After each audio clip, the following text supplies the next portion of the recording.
In this lesson, we are going to create an API for sign-in. This API is gonna be in this address /API/users/signin, and it's a post request. When user enter email and password from frontend, we authenticate the user in the backend like this.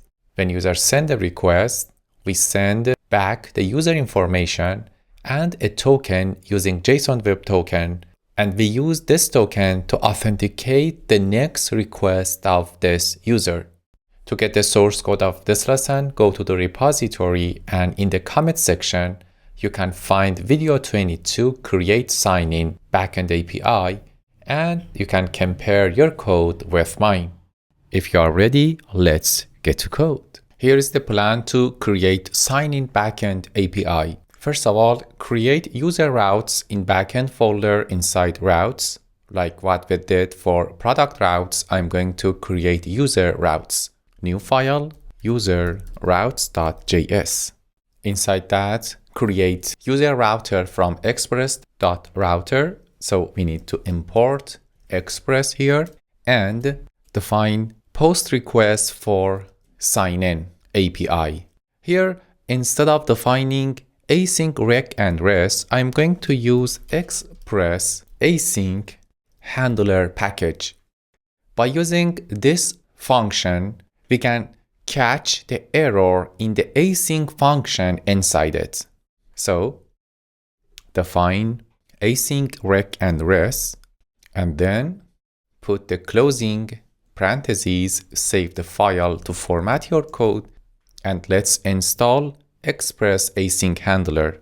Open your terminal, go to backend folder, and run npm install express-async-handler.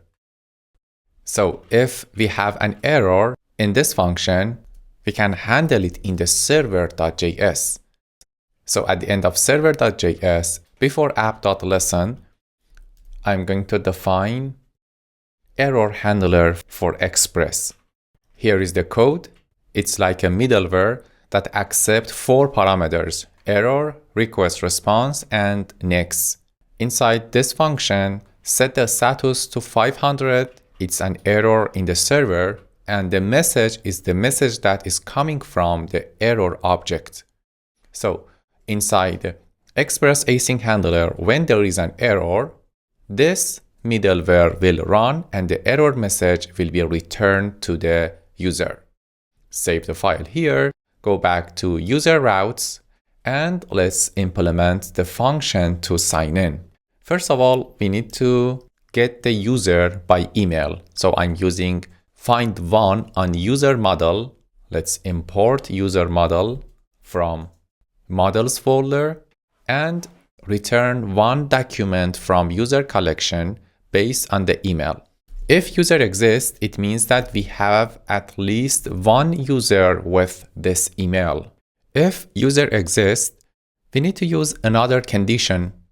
This condition is for checking the password. The password checking is not like using equal sign. Because the password in the database is encrypted, we use bcrypt package for this purpose. It's gonna be bcrypt.compare sync, and the first parameter is the plain text password, and the second one is the encrypted password in the database. Let's import bcrypt from bcrypt.js. And then I send all information including user ID, name, email, and is admin status, and then return, because I'm not going to continue running the code after sending data.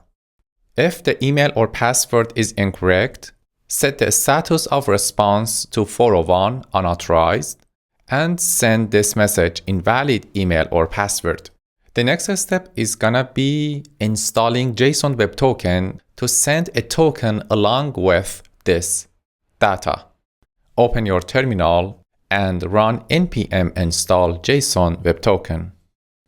After that, it's time to use it. Go to the Explorer and in the backend folder, create a new file named utils.js.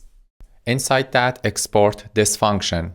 generate token, it accepts the user information, and inside that we use JWT object from JSON Web Token and call sign function from it.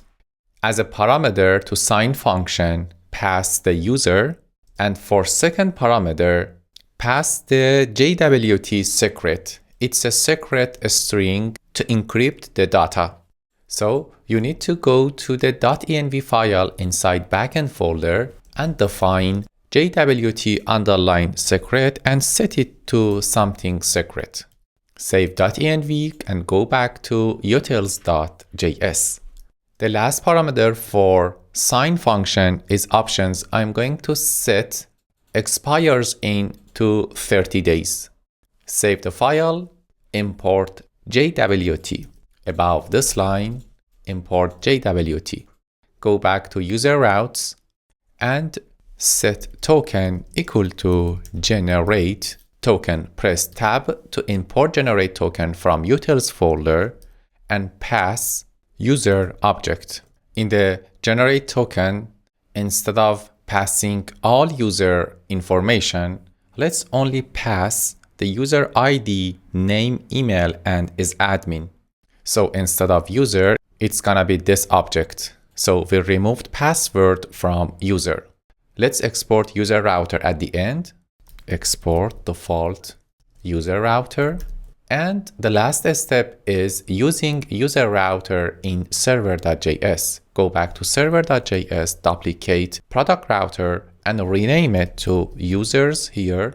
And it should be user router. Press tab to import this route from user router. Here, import express async handler like this, save the file. And right after defining the app from express, we need to add these two lines of code. By having this, the form data in the post request will be converted to a JSON object inside rec.body. In the next lesson, we use this API to authenticate users. But at the end of this lesson, I'm going to test it using Advanced REST Client. Go to Google Chrome and search for Advanced REST Client. Press enter, select the first option, Advanced REST Client from chrome.google.com, and here click on Add to Chrome. Click Add App, and after a while you will have ARC app in your chrome.//apps. Click on it and click on Skip, and here it's time to test it. Change the request type to post and the address to localhost :5000/API/users/signin. Go to the body section, set application.json, and enter this JSON. Email equal to admin@example.com and password to 123456. Click on send. Aha, there we are. We have 200 OK response, and the data includes ID, name, email, is admin, and the token. And the token is generated by JSON Web Token, and we use this for creating authenticated requests to update user info, placing orders, and more. Awesome. Let's review what we did in this lesson. In package.json, we installed two new packages, Express Async Handler and JSON Web Token. In server.js, we used express.json to convert form data in post request to a JavaScript object in request.body, and also we implemented error handler using Express middleware. In utils.js, we create a generate token function to generate a token, and in user routes, we created a new route to sign in user. That's it about this lesson. Until next lesson. Bye-bye.